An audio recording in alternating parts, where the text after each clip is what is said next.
오늘은 11월의 첫날이자 또 첫 주일입니다. 여전히 코로나19가 강세를 보이고 있지만 그래도 새롭게 시작된 이 11월 달 전체가 하나님의 은혜와 평강으로 가득 채워지는 우리 모두의 삶이 되기를 주님의 이름으로 간절히 축원합니다. 오늘은 당신의 하나님은 플러스의 하나님입니다. 5번째 시간인데요.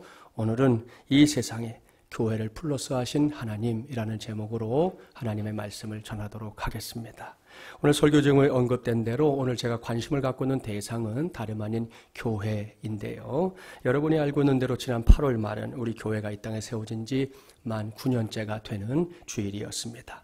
사람에게 있어서 생일이 가지는 의미 절대 작지 않다는 거 아시죠? 그래서 축하도 해주고 케이크도 사주고 함께 시간을 나누기도 합니다. 교회 생일도 마찬가지입니다. 교회도 생일을 맞이할 때 결코 그저 그렇게 대충 지나가면 안 됩니다. 창립기념주일이 될 때마다 말씀드렸지만 우리 교회가 이 지역에 있어야만 하는 확실한 이유, 우리 성도들은 그것을 발견할 수 있어야 하는 겁니다. 무슨 말이냐? 우리 교회가 시작되기 이전에도 이 땅에 많은 교회들이 있었습니다. 당장 우리 교회가 서 있는 이 지역만 해도 골목 교회들이 자리를 잡고 있어요. 언젠가 우리 교회를 방문했던 한 목사님이 그러더라고요. 아니, 이 동네는 어떻게 이렇게 교회가 많습니까? 그렇게 물은 적도 있었습니다. 그것이 현실인데 왜 우리 교회가 또 하나의 교회로 이 지역에 세워져야 했던 걸까요? 무엇 때문인가? 이러한 질문에 있어서 분명한 것은 우리 교회가 그저 또 하나의 교회를 세우겠다는 막연한 이유로 이 자리에 세워진 건 아니라는 겁니다. 우리 교회는 세워질 때부터 여기에 존재해야만 하는 이유를 분명하게 천명했습니다. 그것은 선교적인 교회가 되어야만 한다. 바로 이것이었는데요. 오늘은 여기에 등장하는 이 교회 자체가 하나님께서 플러스의 역사를 보여주시는 통로라는 걸 여러분과 함께 나누려고 하는 겁니다. 사랑하는 마지물제랑 가족 여러분, 성경의 첫 번째 책인 창세기 떠올려 보십시오. 창세기는 하나님께서 온 세상 만물을 말씀으로 창조하신 놀라운 기록을 담고 있는 말씀입니다. 그렇게 놀랍고 위대한 창조 사역의 절정에서 하나님께서 친히 세우신 공동체가 무엇입니까? 그것은 가정이라는 공동체입니다. 그 다음으로 하나님께서 친히 세우신 공동체가 있는데요. 그것은 하나님의 구원 사역의 절정에서 세워진 이 교회 공동체입니다. 그 교회 태동기 잘 아시죠? 예수님은 2000년 전에 사람의 몸을 입고 이 땅에 오셨습니다. 33년이라는 짧은 세월을 사셨어요. 마지막 3년은 공생애 이렇게 부릅니다. 그 시간 전부가 하나님께서 계획하신 인류를 구원하는 사역을 위해 몽땅 사용되었습니다. 그 마지막 시간에 어떤 일이 일어났는지도 아시죠? 예수님은 골고다 언덕 위에 높이 세워진 십자가 위에 매달려 처절한 죽음을 당했습니다. 그것은 예수님이 지은 죄가 있었기 때문이 아니었지요. 나의 죄 때문입니다. 당신의 죄 때문입니다. 우리의 죄, 인류의 죄 때문입니다. 우리가 십자가 사건 이렇게 부르는 그 구원의 역사, 그것은 이렇게 분명한 목적을 갖고 일어났던 거예요.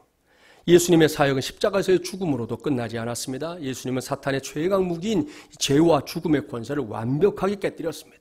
사흘 만에 무덤 문을 열고 부활하셨습니다. 할렐루야. 자, 부활하신 예수님 40일 동안 세상에 머물다가 승천하셨는데요. 승천하시기 전에 성령 하나님께서 곧 세상에 오실 것이다 약속하셨습니다. 그 약속대로 오순절날에 성령께서 세상에 강림하시는 역사가 일어났습니다. 그 위대한 역사를 오늘의 본문인 사도행전 2장 1절 이하가 자세하게 기록하고 있는데요. 자, 사도행전 2장 1절부터 4절 말씀을 자막에도 나오지만 우리 한 절씩 교독해 보겠습니다. 제가 1절 봉독합니다. 오순절날이 이미 이름에 그들이 다 같이 한 곳에 모였더니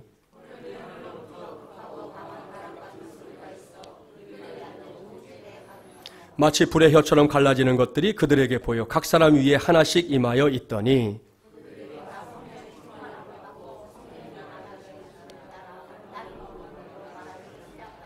아멘, 할렐루야. 우리는 이 말씀을 오순절 성령 강림 사건 이렇게 부릅니다. 이날 이후 세상에 존재하게 된 공동체가 바로 교회 공동체입니다. 보십시오. 하나님께서 친히 세우신 이 두 개의 공동체 모두 하나님께서 주도했던 위대한 사역의 절정에서 클라이맥스에서 탄생했습니다. 가정이라는 공동체는 하나님의 창조 사역의 절정에서, 교회라는 공동체는 하나님의 구원 사역의 절정에서 하나님이 세우시고 만들어 주셨다 하는 말씀입니다. 사랑하는 여러분, 여기서 오늘 전하는 말씀의 제목을 떠올려 주기 바랍니다. 오늘도 저는 여러분에게 플러스의 하나님을 소개하려고 하는데요. 오늘 제가 여러분에게 소개할 플러스의 하나님이 어떤 하나님이시다? 이 세상에 교회를 플러스하신 하나님이시다, 이겁니다. 앞서 제가 말씀드렸던 내용을 상기하면 이게 어떤 의미인지 알 수 있을 겁니다. 하나님께서 왜 이렇게 하셨을까요? 하나님께서 왜 이 세상 속에 굳이 교회라고 하는 공동체를 플러스 하셨느냐 하는 질문입니다.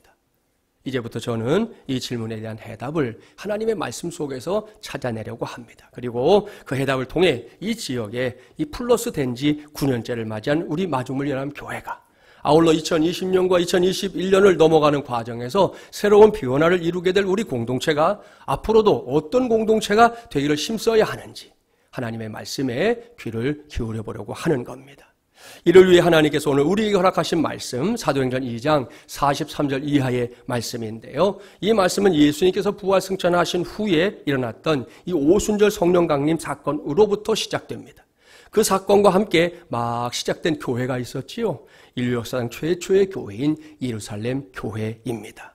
오늘 우리에게 주신 말씀은 바로 그 교회 안에서 일어났던 일들을 하나하나 나열하고 있는데요. 이제부터 이 말씀을 면밀하게 살피려 합니다. 그 과정에서 우리는 적어도 교회가 이 세상에 존재해야만 하는 분명한 이유 두 가지를 발견할 수 있습니다. 첫 번째 이유, 그것은 사람들을 구원하기 위해서입니다. 본문 43절 말씀 함께 봉독해 볼까요? 사람마다 두려워하는데 사도들로 말미암아 기사와 표적이 많이 나타나니. 아멘. 이어서 47절 말씀도 함께 봉독합니다. 하나님을 찬미하며 또 온 백성에게 칭송을 받으니 주께서 구원받는 사람을 날마다 더하게 하시니라. 아멘. 사랑하는 마중물연합 가족 여러분, 이 두 말씀을 잘 연결해야 합니다. 이건 지금으로부터 2000년 전에 일어난 일이에요. 위대한 성령 강림의 사건이 마무리되고 사도들을 중심으로 예루살렘 교회가 든든하게 세워지고 있는 중이었습니다. 특별히 하나님은 사도들을 통해 기사와 표적들이 많이 나타나게 하셨다 그랬는데요. 쉽게 설명하면 하나님께서 함께 하시는 증거들이 여기저기 눈에 띄게 나타났다는 말씀입니다. 그 결과가 뭐냐? 주께서 구원받는 사람을 날마다 더하게 하시니라. 할렐루야. 바로 이것입니다. 이것이 교회라는 공동체가 이 세상에 존재해야만 하는 가장 확실한 이유, 명백한 이유, 최선의 이유입니다.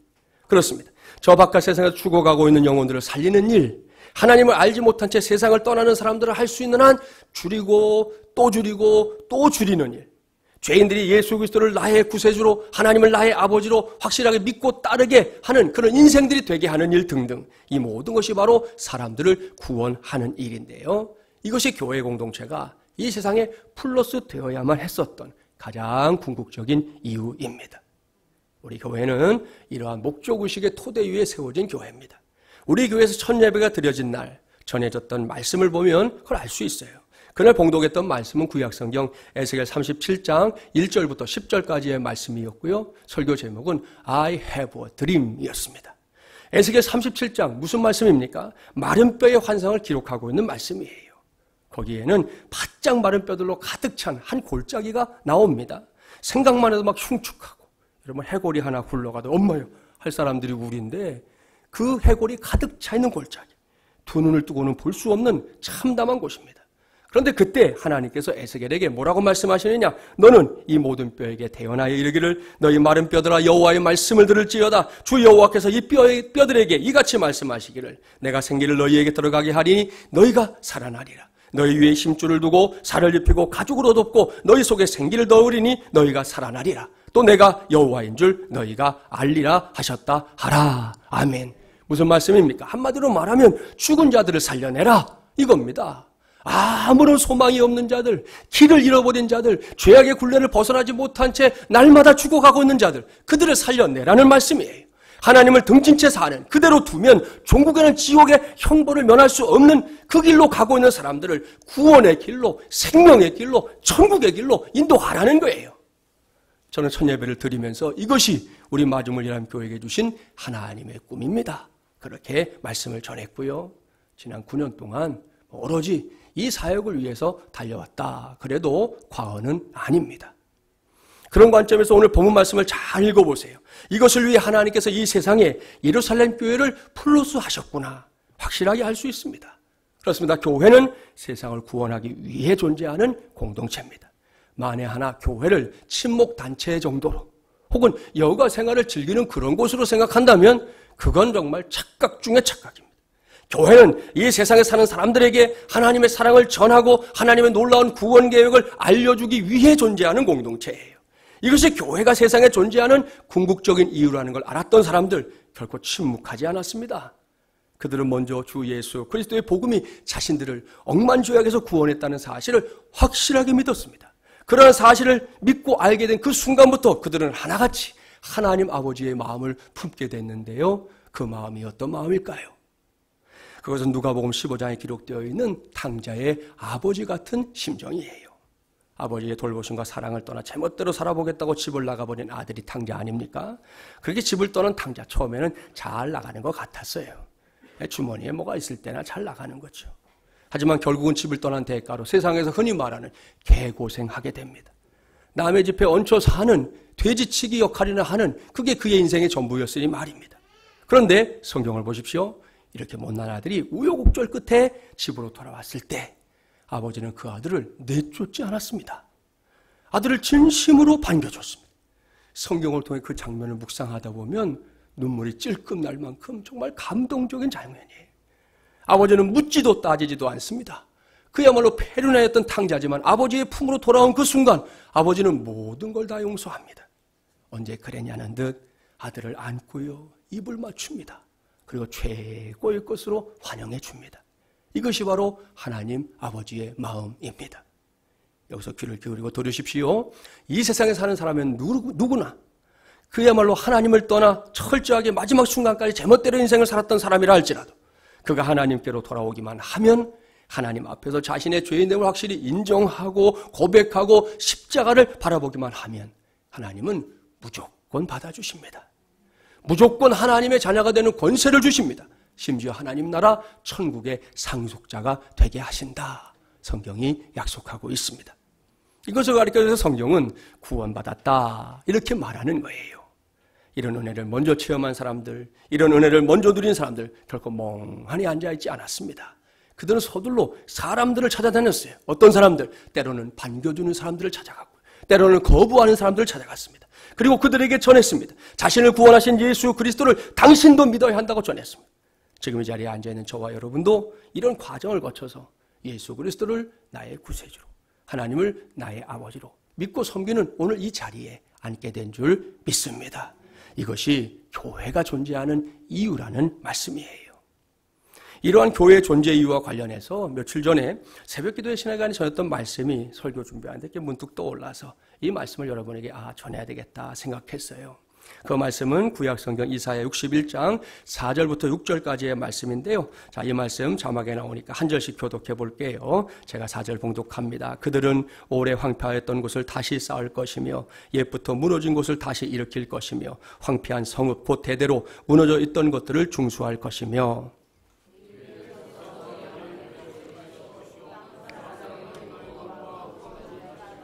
함께 봉독해 볼까요? 오직 너희는 여호와의 제사장이라 일컬음을 받을 것이라 사람들이 너희를 우리 하나님의 봉사자라 할 것이며 너희가 이방 나라들의 재물을 먹으며 그들의 영광을 얻어 자랑할 것이니라. 아멘. 여러분, 여기에 당시로는 선택받은 이스라엘 백성들이 오늘날로 말하면 먼저 구원받고 주님의 몸된 교회를 섬기고 있는 저와 여러분이 어떤 사람들인지 묘사하고 있는 중요한 표현이 등장합니다. 그것은 여호와의 제사장이라는 표현입니다. 얼마나 영광스럽고 얼마나 위대한 일입니까? 자, 성경에서 제사장 어떤 역할을 하고 있었는지 아시죠? 가장 중요한 것은 그들이 하나님과 죄인된 인간들 이 사이에서 중보자의 역할을 감당했었다는 사실입니다. 왠지 아시죠? 죄인 스스로는 결코 거룩하신 하나님 앞에 나아갈 수 없었기 때문입니다. 그래서 하나님께서 대리자로 세운 사람들이 바로 제사장들이었습니다. 그런 관점에서 히브리서 기자는 우리의 구세주신 예수님이야말로 그야말로 최고의 대제사장이시다. 우리의 대제사장이시다. 이렇게 말씀하고 있는 것입니다. 다음으로 중요한 제사장의 사명은 하나님 앞에서 이렇게 제사를 집례하는 것이죠. 죄인들이 가져온 제물을 잡고 각을 뜨고 제단에 올려서 불을 태워가면서 하나님 앞에 예배했던 겁니다. 곡식을 제물로 가져온 경우도 마찬가지였어요. 자, 이렇게 두 가지가 대표적인 제사장의 사명인데요. 이 시간에는 거기서 한 걸음만 더 가려고 합니다. 자, 여기서 구약성경 시편 134편 1절부터 3절 말씀 우리 함께 봉독해 볼게요. 보라, 밤에 여호와의 성전에 서 있는 여호와의 모든 종들아, 여호와를 송축하라. 성소를 향하여 너희 손을 들고 여호와를 송축하라. 천지를 지으신 여호와께서 시온에서 내게 복을 주실지어다. 아멘. 할렐루야. 자, 이 말씀에 따르면 제사장들이 감당했던 사역 중에 하나가 뭐라고요? 그것은 야간 근무를 서는 것이었습니다. 그렇습니다. 구약 시대의 성전에는 야간 근무를 서는 여호와의 종들이 있었다는 거예요. 오늘날 직장에서 이제 과외 시간, 야간 근무를 서는 것과 뭐 다를 바 없는 모습인데요. 방금 봉독했던 시편 말씀에 따르면 예루살렘을 찾는 순례자들 아시죠? 절기 때가 되면 먼 지역에 있던 사람들도 제물을 끌고 예루살렘까지 왔잖아요. 그렇게 찾아오는 순례자들에게 이러한 제사장들의 모습이 특별한 감동으로 다가왔던 것 같습니다. 다른 목적도 아니고 오직 하나님을 섬기기 위해서 그 피곤한 눈, 자꾸만 감기는 눈을 떠가면서 밤을 지새우는 그들의 모습이 순례자들에게는 매우 인상적이었다는 말씀이에요. 그래서 순례자들이 그들을, 그 제사장들을 마음껏 축복한 노래가 바로 시편 134편입니다. 자, 여기서 밤이라는 단어를 묵상해 보겠습니다. 밤은 우리에게 안식의 시간. 어젯밤도 여러분 안식의 시간 거쳐서 아침에 일어나셨죠? 예, 안식의 시간이에요. 그런데 동시에 밤은 어두움의 권세자가 활동하는 시간이다. 이렇게 말할 수 있습니다. 왠지 아시죠? 어두움의 영들이 이 밤에 기승을 부려요. 수많은 죄악의 역사가 언제 쓰여지느냐? 뭐 낮에도 없는 건 아니지만 대부분 밤에 쓰여지기 때문입니다. 그렇습니다. 생각해 보십시오. 거의 대부분의 범죄가 어두운 밤이나 어두운 곳에서 이루어집니다. 지난밤도 그런 밤이었어요.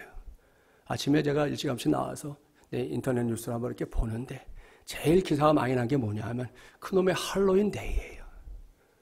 지난밤에 이태원이 말이죠. 난리가 났다는 거예요. 지난번 코로나19 때문에 이태원의 상가들이 다 문을 닫히고 사람들이 안 와가지고. 근데 또 어젯밤에 또 왜 그렇게 많이 간 거예요 도대체. 길에 사람들이 지나갈 틈이 없어요. 빼곡하게 채워져 있어요. 예? 그리고는 거기서 밤새, 그러니까 동네 사람들이 밤에 잠을 못 자는 거예요. 예? 이 사람들 때문에 코로나가 또 번지면 어떡하나부터 시작해갖고 시끄러워서도 못 자고. 여러분 우리나라가 언제부터 이렇게 할로윈데이를 지켰어요? 지들이 켈트족이야? 예? 그게 어디서 온 거나 알고서 지키냔 말이에요. 그게 지가 유령 노릇하는 거거든요. 예? 아, 유령이 그렇게 좋아요? 그러니까 이게 사람들이 그런 상술에 놀아나서 지난밤을 막 하얗게 불태운 거예요 지금. 지금 다 어디 가서 퍼져 잘걸 지금? 예? 그러지 않겠어요? 참 안타까운 일이에요. 뭐 좋은데 좀 이렇게 이럴 땐 좀 자중하자 그러면 좀 듣는 신용이라도 해야 되잖아요. 적어도. 어떻게 그렇게 아무 생각 없이 마스크도 안 쓰고 그냥 제멋대로 그냥 하고 싶은 대로 다 하는 게 그게 민주주의인가요? 그건 아니죠. 안타까운 일이에요. 아무튼 은밀하게 누구도 눈치채지 못하게 그런 방법을 쓰는 거예요. 가면 쓰고 다니잖아요. 힌트 가르쳐 드릴까요? 분장하는데 15,000원이래요. 예, 돈 주면 해준대요. 그게 지금 이 대한민국 안에서 벌어지는 일이에요. 아무튼 잊지 말아야 합니다. 예나 지금이나 사탄은 밤을 지배하기 위한 음모를 진행합니다. 그리고 그의 부하들은 날갯짓을 하며 온 세상 어두운 골목들을 막 구석구석 방문하고 있어요. 그곳에서 어두움을 인위적인 빛으로 포장합니다. 그러면 연약한 인생들은 그 미혹을 알지 못한 채 어둠 속에 빠져드는 거예요. 이게 죄가 양산되는 코스입니다. 코스. 그런데요, 감사하게도 이런 밤에 잠들어 있지 않고 깨어 일어나서 손을 들고 여호와를 송축하며 기도하는 사람들이 있다는 거예요. 그들의 찬양과 기도로 밤의 주인이 사탄이 아니라 하나님이신 것을 선포하는 것입니다. 그리고 그 밤에 성령께서 모든 어두운 세상의 공간들을 참된 진리의 빛으로 비추기를 간구하는 사람들이 있었다 하는 겁니다. 여러분 이것이 얼마나 중요한 사역인지 압니까? 기독교의 역사 속에서 혹은 여러분의 주변에서 어느 날 갑자기 어두운 밤 이 쾌락의 허무함을 깨닫고 하나님의 성전으로 향하게 되는 발걸음들 있어요, 여러분. 그들이 바로 밤을 기도로 지새우는 하나님의 종들이 하나님 앞에서 구했던 기도의 응답인 줄 믿습니다. 백의의 천사로 불리는 나이팅게일, 실제 실화거든요. 나이팅게일이 1차 세계대전 때 부상병들을 이제 치료하고 있었는데, 한 그 군인이 치명적인 상처를 입고 이제 후송이 돼 왔어요. 상처를 치료해봤지만 너무 심각해서 이거 치료해도 금방 죽을 거다 판단한 이 나이팅게일이 목사님을 불러오겠다 그랬어요. 그랬더니 이 군인이 한사코 거절하는 거예요. 난 종교가 없다. 그러니 괜한 수고하지 마라. 그러니까 나이팅게일이 말합니다. 그렇다면 당신이 하나님을 받아들일 수 있게 제가 마지막까지 기도를 해드리겠습니다. 소용없소. 그렇다고 내 마음이 바뀌지 않소. 당신만 실증이 날 거예요. 군인은 짜증 섞인 목소리로 말했지만 나이팅게일이 미소를 잃지 않고 이렇게 대답했습니다. 천만에요. 저는 한 번도 본 적이 없는 사람을 위해 16년 동안이나 기도하고 있답니다. 그랬어요. 아니, 모르는 사람을 위해서 한두 해도 아니고 16년 동안이나 기도하고 있다고 그러니까 이 군인이 적잖이 놀랐어요. 얘기를 들어보니까 나이팅게일의 어머니가 일하고 있던 저택에 주인 아들이 신앙을 가질 수 있도록 너 좀 기도해 줘라 하고 어머니의 부탁을 받은 지 16년이 됐는데 계속해서 그 아들을 위해 기도하고 있다는 거예요. 병사가 다시 물었습니다. 그럼 그 아들은 지금 무엇을 하고 있다고 하던가요? 최근에 들은 소식으로는 군대에 입대했다고 합니다. 그랬더니 이 군인의 눈이 휘둥그레지며 말합니다. 혹시 당신 어머니의 이름이 아베타입니까? 라고 묻게 됩니다. 무슨 이야기인지 아시겠죠? 그 군인은 나이팅게일이 16년 동안이나 기도했던 찰스라는 사람이었습니다. 이렇게 인생의 마지막 순간에 자신을 위한 주님의 놀라운 사랑을 깨닫게 된 찰스. 결국 목사님을 불러달라고 요청했고요. 그 자리에서 예수님을 영접하고 세례받았습니다. 그리고 얼마 뒤에 평안하게 세상을 떠나게 되었습니다. 사랑하는 여러분, 이것이 바로 제사장의 기도입니다. 그리고 그들이 밤을 지새우며 하나님을 섬겼던 이유이기도 합니다. 그러니 오늘 이 시간 특별히 교회가 이 세상에 존재해야만 하는 이유에 귀를 기울이고 있는 우리 모두가 죽어가는 그들을 위한 기도 쉬지 말아야 합니다. 몇 번 기도해보고 에이 응답도 안 되니까 그만둬야지. 그러지 말아야 된다는 거예요. 생면부지의 사람을 놓고도 16년이나 기도했다는데 여러분 그만큼 기도해 봤어요? 그리고 실망하는 거예요? 그리고 포기하는 거예요? 그게 아니라면 그러지 말아야 됩니다. 왜요? 그것이 우리에게는 너무나도 중요한 사명이기 때문입니다. 특별히 예수 그리스도께서 열어놓으신 이 새 언약의 시대, 지금은 성전이 뭡니까? 사도 바울의 가르침을 따르면 성령을 모신 모든 성도들의 육체가 성전이다. 이렇게까지 성경에 말씀하고 있잖아요. 그렇기 때문에 우리는 이 시대의 밤을 지키기 위해서 반드시 여기 성전까지 와야만 하는 건 아닙니다. 오늘처럼 성도들이 모여서 할 때는 이곳에서 함께 그 사명을 감당하면 됩니다. 그러나 그 나머지 시간에는 우리가 각자 있는 처소에서 때때로 그리고 얼마든지 우리 모두가 밤을 지키는 전사들이 될 수 있습니다. 아니 반드시 되어야만 하는 것입니다. 여러분 알다시피 지금 우리의 대한민국을 보면서 기도할 제목이 안 생기나요? 뉴스를 보면서 기도할 생각이 안 들어요?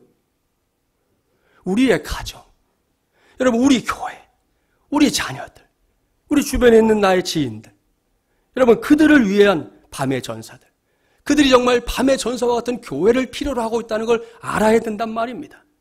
따라서 나중에가 아니라 지금 우리 모두가 밤을 지킬 수 있는 여호와의 종들, 이 시대를 위한 하나님의 제사장들, 그러한 하나님의 교회 꼭 되기를 간절히 바랍니다.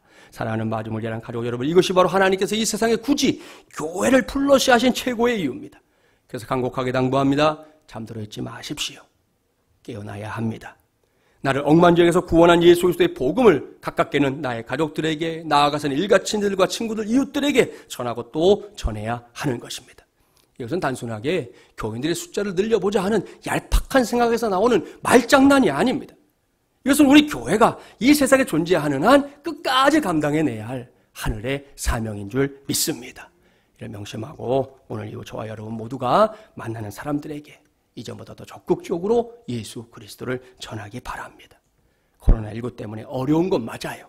하지만 위축될 필요는 없습니다. 지금이 더욱 복음이 필요한 때, 사람들에게 구원이 필요한 때라는 거 명심해야 합니다. 그래서 저와 여러분 때문에 오늘 주신 말씀의 기록처럼 주님께서 구원받는 사람들을 날마다 더하시는 생명 구원의 역사가 우리 교회를 통해 보다 왕성하게 일어나게 되기를 주님의 이름으로 축복합니다. 두 번째로 교회가 이 세상에 존재해야 하는 이유, 그것은 사람들로 하여금 자신들이 진정으로 존귀한 존재라는 걸 깨닫게 하기 위해서입니다. 본문 44절부터 46절 함께 봉독해 보겠습니다. 믿는 사람이 다 함께 있어 모든 물건을 서로 통용하고 또 재산과 소유를 팔아 각 사람의 필요를 따라 나눠주며 날마다 마음을 같이하여 성전에 모이기를 힘쓰고 집에서 떡을 떼며 기쁨과 순전한 마음으로 음식을 먹고. 아멘. 자, 여러분은 이 말씀을 봉독하면서 무엇이 느껴지나요? 우리는 그동안 이 말씀을 초대교회였던 예루살렘 교회 안에서 유무상통하는 역사가 일어난 현장이다, 이렇게 이해해 왔습니다. 옳습니다. 틀리지 않아요. 정말이지 놀라운 일이 일어났어요. 분명히 내 건데 내 거야 고집하는 사람들이 없었다고 하니 말입니다. 자, 이러한 사실을 전제하고 다시금 이 말씀을 깊이 묵상해 보세요. 그러면 아주 확실한 느낌을 받을 수 있어요. 그것은 예루살렘 교회 안에 모인 사람들이 신분의 높고 낮음이나 물질에 있고 없음이나 권력의 유무와 상관없이 모두 다 존중받고 있다는 사실을 느꼈다는 것이에요. 저 바깥 세상에서는 결코 이해할 수도 받아들일 수도 없는 아주 이상한 일, 그야말로 해괴한 일이 교회 안에서 벌어지고 있었다는 것입니다. 그런데 여러분, 이게 교회입니다. 우리나라의 조선왕조 시대에 복음이 들어왔다는 거 아시죠? 당시에 우리나라에 계급제도가 존재했었습니다. 양반들의 권세는 하늘 높은 줄 몰랐습니다. 그로 인해 양반이 아닌 사람들 사람답게 살지 못했던 시대가 그때입니다. 남녀 7세 부동속이라고 하는 그 당시에 상식이 있었죠. 요즘은 다분히 바뀐 남존여비 문화가 이 땅에 아주 팽배했던 겁니다. 예수 그리스도의 복음은 이러한 세상의 질서를 완전히 바꿔놓았어요.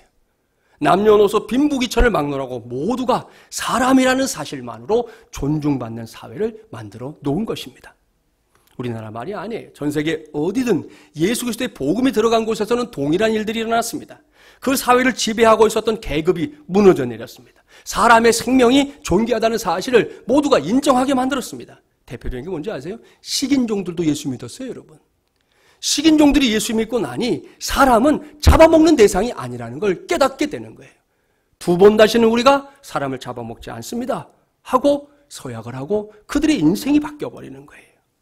몇 해 전에 우리나라에 소개됐던 창끝이라는 영화에 등장하는 이 에콰도르의 아우카족의 경우에도 예수 그리스도의 복음이 계속해서 피해 복수를 부르는 이 악순환의 고리를 끊어버리는 위대한 도구가 되었습니다. 여러분, 이런 일들이 바로 복음이 전해지고 교회가 세워진 곳에서 일어나는 위대한 일들입니다. 따라서 오늘날에도 교회는 이러한 공동체로서의 위상을 분명하게 세워야 할 줄 믿습니다. 그런데 현실이 어떠한가? 우리 교회도 남녀노소가 함께 모여 이 공간 안에서 신앙생활을 하며 살아가고 있는데요. 이곳에서 여러분은 누군가에게 존중받고 있다 확실하게 느끼고 있습니까? 이 질문에 대한 여러분의 대답이 긍정적인 대답이 많다면 그건 교회적으로도 담임 목사로도 매우 기쁘고 반가운 일입니다. 그걸 발판으로 우리 교회는 앞으로도 쓰임받는 교회가 될 거예요. 하지만 이 질문에 있어서 부정적인 대답이 많다면 서둘러 자기 자신을 살펴봐야 합니다. 종종 세상에서 사람들을 이렇게 혈액형에 따라 분류하는 거 들어봤을 겁니다. 한번 해볼까요? 1, 2부 해보니까 다 참 신기한 게 있어요. 아무튼 자, A형 손 들어보세요. A형, B형, 예, B형이 조금 적네요. 이후에는 자, 그럼 O형, 저도 O형입니다. O형, AB형이 이렇게 많아요? 그럼 자, AB형 손 들어보세요. 많지 않은데 나는 무슨 혈액형인지 모르겠다 이런 분들이 좀 있거든요. 우리 교회에 지금 보니까 그런 것 같아요. 자, 아무튼 자, 이렇게 혈액형으로 사람들 나누는데 저는 전에도 한번 말씀드린 것 같은데 개인적으로 혈액형을 가지고 사람들에 대해서 이러고 저러고 말하는 걸 아주 안 좋아해요. 왜냐하면 그건 혈액형 나름이 아니고 사람 나름이기 때문이에요. 저는 그렇게 확신해요. 그래도 세상에 가보면 또 이게 혈액형 갖고 하는 얘기, 장단점 얘기하는 거, 관련된 얘기 많잖아요. 이런 얘기 있어요. 자, 사막에 혼자 떨구어 놓아도 잘 사는 사람이 어떤 혈액형이냐. 자, 1등이 누군지 아세요? B형이래요, B형. B형은 불굴의 강한 생명력을 자랑하기 때문에 끝까지 아주 끈질기게 살아남는답니다. 2위는 A형이랍니다. A형은 이제 평범할 때 모르는데 그런 상황이 되면 갑자기 살려는 마음이 생기는 스타일이래요. 그래가지고 사막에 딱 떨어지면 그때부터 살아날 방법을 궁리하기 때문에 살아남는다는 거예요. AB형, 살거나 죽거나 맘대로 되라. 이런 식이라는 거예요. AB형은 3위. 4위가 O형이더라고요. 혼자 있는 걸 싫어하기 때문에 수다스러운 O형은 말할 사람이 없어지면 자살한대요. 난 이런 적이 없는데. 자, 1등을 절대로 못하는 혈액형이 있답니다. 1등. 1위가 AB형이래요. 노력하는 체질이 아닌 AB형은 그저 2등, 3등에 머무는 걸로 만족한다는 겁니다. 그래서 1등을 절대 못하고요. 2위는 A형. A형은 욕심 자체가 없대요. 그러니까 여러분 우리 아이들 가운데 A형인데 이런 아이들은 공부시키면 스트레스 받겠죠. 지하기 좋은 걸 시키는 게 상책일 수도 있는 거죠. 3위가 B형. B형은 웬만큼 공부를 한대요. 4위가 O형인데 O형은 막 죽기 살기로 공부한대요. 심지어 잠도 안 자고 공부해서 꼭 1등을 한답니다. 이것도 사실인지 모르겠어요. 아무튼 여기에 동의하는 사람도 있고 동의하지 않는 사람도 있을 텐데요. 이렇게 혈액형으로만 나눠봐도 다양한 게 사람입니다. 다른 어떤 기준을 가지고 나눠봐도 마찬가지 아닙니까? 이런 사람들이 예수 그리스도라고 하는 공통분모 아래 모여서 하나님의 가족을 구성하며 사는 곳이 교회입니다. 그러다 보니 교회 안에서는 사람의 수만큼이나 다양한 일들이 일어날 가능성이 언제나 있는 거예요. 그래도 우리가 이 교회 안에서 신앙생활을 하면서 단 한시도 잊지 말아야 할 게 있습니다. 그것은 내가 존중받아야 한다는 사실입니다. 또한 나 아닌 내 옆에 있는 그 사람도 반드시 존중받아야 한다는 사실입니다. 이러한 쌍방향의 존중의식이 우리 교회가 교회라고 불릴 수 있는 중요한 근거가 된다는 말씀입니다. 앞서 말씀드린 대로 교회 안에서는 신분의 높고 낮음이, 물질의 있고 없음이, 권력의 유무가 상대방을 평가하는 기준이 되어서는 안 됩니다. 교회 직분도 마찬가지입니다. 교회 직분은 철저하게 섬김의 직분이에요.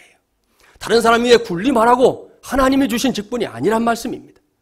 올 연말로 교회 단일화가 마무리되고 나면 적당한 시점에 우리가 오랜만에 항존지 선거를 할 예정인데요. 그때 저와 여러분 모두가 이런 걸 잘 분별하면서 여러분의 소중한 한 표를 행사해야 하는 것입니다.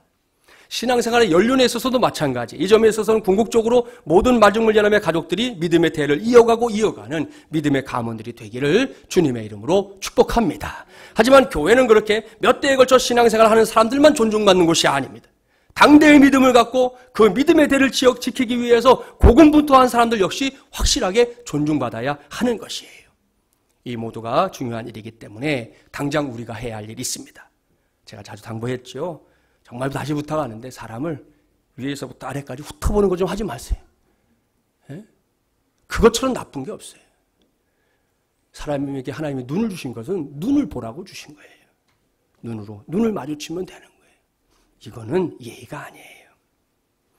요즘은 예전처럼 악수를 하지 못하는 시대 아닙니까? 나름 새로운 방법으로 악수를 대신하고 있는데요. 그럴 때 한 번 해도 좋으니까 확실하게 하세요. 대충 할 것 같으면 안 하는 게 나아요. 대충 하는 게 오해를 불러일으켜요. 쭈구리? 저 사람 봐라? 이렇게 되면 쓸데없는 오해. 교회에서 제일 무서운 게 뭔지 아시죠? 섭섭마귀야, 섭섭마귀. 네? 그러면 섭섭마귀 때문에 아주 목회도 아주 힘들어요. 네? 그런 게 아니라고 설명해도 안 통한다니까요. 이미 섭섭마귀가 딱 들면. 서로 관계에 문제 생기면 그렇게 되는 거예요. 그러니까 하려면 확실하게 하고 차라리 잘 못할 것 같으면 그냥 모른 척하고 가라. 그게 더 나아요, 차라리. 특별히 말도 중요합니다. 상대방을 존중하는 마음이 담긴 말, 그거 그렇게 어려울까요? 결국 함부로 말하면 안 됩니다. 주워 담지도 못할 말, 일단 하고 본다? 그것처럼 어리석은 일이 어디 있어요? 주워 담을 수 있으면 괜찮은데 주워 담지 못한다니까요. 요즘 코로나19 때문에 사람들이 굉장히 예민해졌기 때문에 말 한마디로 사단이 일어나는 일 종종 뉴스 보셨죠? 우리 시대의 얘기예요. 그리고 내가 속해 있는 어떤 그룹을 위해서 함부로 울타리 치면 안 됩니다. 교회는 누구든지 들어올 수 있는 곳이어야 합니다. 그런데 보이지 않는 울타리를 치고 끼리끼리만 좋아한다? 여러분 같으면 그런 교회 가고 싶겠어요? 목사인 저도 가기 싫은데? 그런 교회는 저도 가기 싫어요. 그럼 뭐 하러 가서 거기서 스트레스 받고 신경 쓰고 피곤하게 신앙생활해요? 그럴 필요가 없는데. 그런 거예요. 또한 교회 안에서는 할 수 있는 한 마음 상하는 일 없어야 합니다. 그런 일 있다면 또 서둘러 해결하는 것도 지혜입니다. 이 점에 있어서 목사님 저도 자유롭지 못해요. 저도 여러분 중에 어떤 분들에게는 상처를 준 적이 분명히 있을 거니까요. 그래도 이렇게 말씀을 전하는 건 그것이 하나님의 뜻이기 때문입니다. 이 밖에도 생각해 볼 것들 많습니다. 분명한 건 저와 여러분 우리 모두가 하나님의 가족이라는 사실입니다. 따라서 이곳에서 신앙생활을 하는 내내 저도 여러분도 하나님의 자녀로서 존중받아야 합니다. 또한 나 자신도 다른 사람을 존중하는 거 힘써야 합니다. 이건 역시 해도 되고 안 해도 되고가 아니에요. 반드시 해야 합니다. 이런 교회가 될 때 그 교회는 하나님께서 이 세상의 교회를 풀로서 하신 목적을 이루는 교회가 되는 겁니다. 우리 마중물예랑 교회가 앞으로도 그런 교회로 우뚝 서게 되기를 주님의 이름으로 축복합니다. 사랑하는 마리물리랑 가족 여러분, 여기까지. 저는 이제 곧 2기에 해당하는 변화를 이루게 될 우리 교회를 생각하면서 이 세상에 교회를 플러스 하신 하나님이라는 제목으로 말씀을 전한 겁니다. 꼭 기억해 주십시오. 우리 교회 그저 그렇게 세워진 거 아닙니다. 우리 마리물리랑 교회는 하나님의 섭리와 계획에 따라 이 세상에 꼭 플러스 해야 할 이유가 있어서 여기에 세워진 교회인 줄 믿습니다. 그 이유 지금까지 설명드렸잖아요. 다른 거 많이 말할 수 있지만 적어도 2가지는 꼭 기억하자는 거예요. 먼저는 죽어가는 사람들을 구원하기 위해서입니다. 우리 교회는 이러한 구원의 사명을 감당하기 위해 하나님께서 수유동 278-3 바로 여기에 세우신 교회인 줄 믿습니다. 한시라도 잊지 말고 코로나19 시대지만 우리가 복음을 전하는 일 절대로 수그러들지 않고 더욱더 타오르는 기회가 되기를 바랍니다. 다음은 이곳에 들어오는 사람들, 모든 사람들이 자신이 존중받는 존재라는 사실을 깨닫게 하기 위해서입니다. 자, 당장 옆에 있는 성도 한번 이렇게 바라보세요. 바라보세요. 그 성도가 바로 당신이 존중해 줘야 될 사람이에요. 그러면 그 사람도 당신을 존중해 줄 겁니다. 이를 위해 고쳐야 할 게 있습니까? 고치세요. 그 어떤 분들 그래요. 아, 목사님 그거 잘 안 돼요. 고치세요. 못하겠어요. 하세요. 그런 말을 내뱉지 말아야 돼요. 왜 못한다고 해요? 해야지. 정말 우리가 버려야 될 게 있으면 버리고 힘써야 될 게 힘쓰고 그러면서 가야만 교회는 든든해지는 거예요. 교회가 역사가 오래된 교회를 가보면 다른 건 하나도 안 부러운데 소위 말하는 그 교회에 뿌리 신자들이 많이 있다는 거. 그건 부러워요. 세월이 흐른 만큼 그 교회에 깊이 뿌리를 내리고 있는 사람들이 있는 거죠. 풍파가 와도 어려움이 와도 견뎌내는 사람들이 그만큼 많아진다는 거잖아요. 다른 건 하나도 안 부러운데 역사에 있는 교회를 보면 그건 부러워요. 이제 우리가 한 자리 숫자의 나이에서 2자리 숫자로 넘어갑니다. 우리 교회에 우리 안에 있는 모든 분들이 좋은 뿌리 신자 돼서 오늘 성경에 말씀하고 있는 이런 교회 세워가면 우리 하나님이 얼마나 기뻐하시겠습니까? 이를 감당하는 우리 모두가 되기를 바랍니다. 오늘 이후 저도 여러분도 이 2가지 사명에 최선을 다하기 바랍니다. 그리할 때 우리 교회는 하나님께서 이 세상에 꼭 필요하셔서 플러스 하신 교회로서의 사명을 감당해낼 줄 믿습니다. 바로 그 믿음으로 코로나19 시대 우리 교회를 더욱 복되게 하는 건 물론이고 저와 여러분의 인생까지 더욱 복되게 하기를 주님의 이름으로 간절히 축원합니다.